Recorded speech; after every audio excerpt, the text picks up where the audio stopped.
Honourable Speaker, Honourable House Chair, Honourable Members, we address today a topic that remains one of the most urgent human rights challenges in South Africa and across the world. It is a topic we discuss often in this House, yet the statistics keep on climbing and we appear not to be winning this battle. Despite our apparent best efforts, GBV remains a massive problem and an indictment on all of us. In South Africa, the scourge of GBV is deeply entrenched, affecting the most vulnerable members of society, particularly women and children. However, the problem is far from simple. It is not just about isolated instances of brutality or random acts of aggression.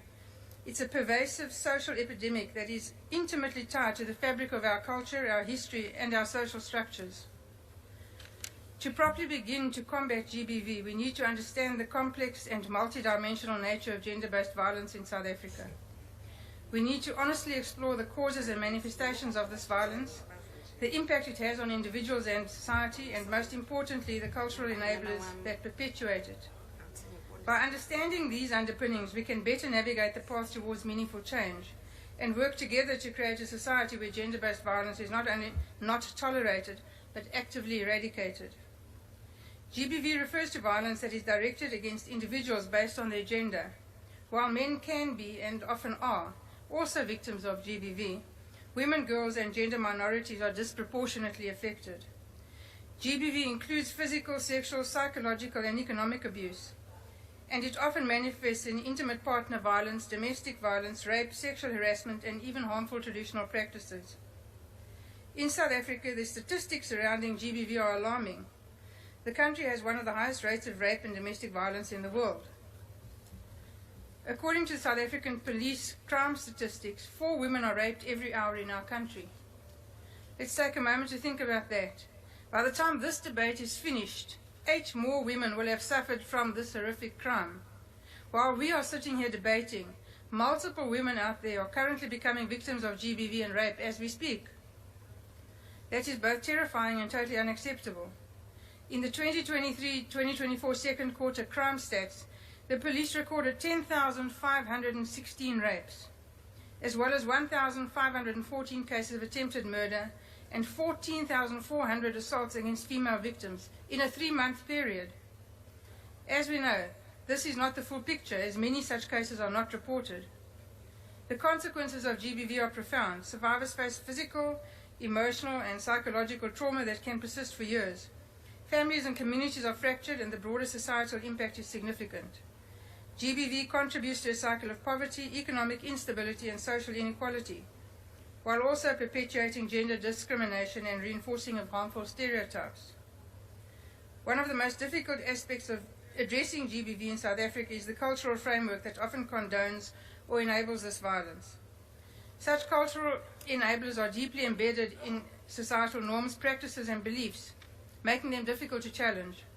They form a part of the social fabric, shaping how we view gender roles, power dynamics, and what constitutes acceptable behavior.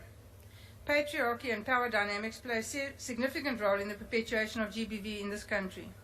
Patriarchy is a system of societal organization in which men hold primary power, dominate in roles of leadership, and control the economic and political systems.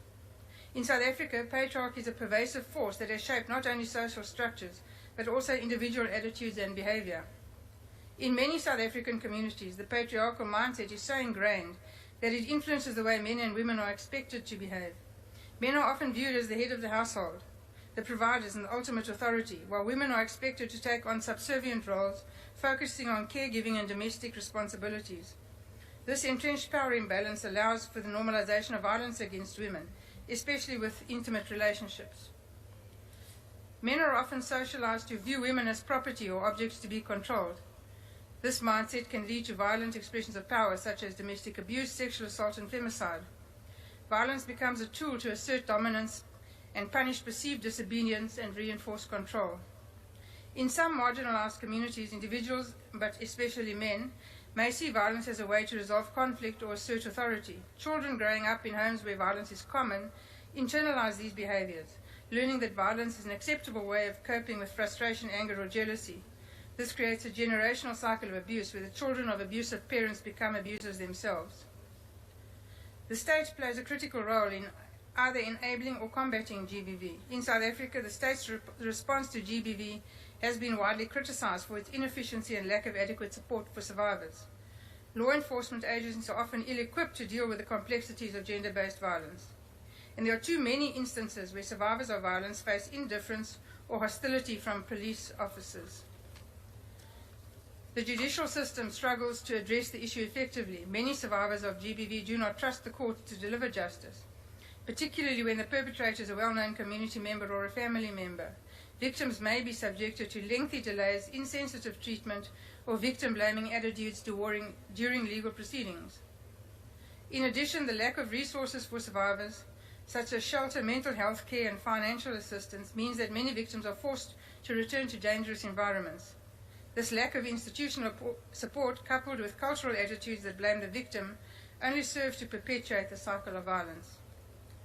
If we are to successfully combat GBV in our country, a fundamental shift in attitudes is necessary. This requires a change in how we view gender, power, and violence. We need to dismantle the deeply entrenched patriarchal systems that perpetuate abuse, and work towards building a society where all individuals, regardless of gender, can live without fear of violence. This requires engaging principally men and boys in the conversation about gender, power, and violence. By encouraging men to embrace positive forms of masculinity, we can begin to shift the narrative away from dominance and control and towards respect, empathy, and equality. While changing attitudes is a long-term process, immediate action can be taken through strengthening legal protection and support systems for survivors. The state must hold perpetrators of GBV accountable, and victims must feel safe and supported in reporting incidents of abuse. This means creating a justice system that is responsive, compassionate, and free of bias. Education at all levels, beginning in schools, is essential to challenge harmful gender stereotypes and teach young people about healthy relationships, consent, and respect. Through education, we can break the cycle of violence and build a culture of respect and equality. We must remember that ending GBV is not just the responsibility of government or the organizations fighting for women's rights. It is the responsibility of all of us, all men, women, young and old, in every community, in every corner of this country. We have a role to play in creating a future where GBV is a thing of the past, and where all individuals can live free from fear and harm in a culture of mutual respect. I thank you.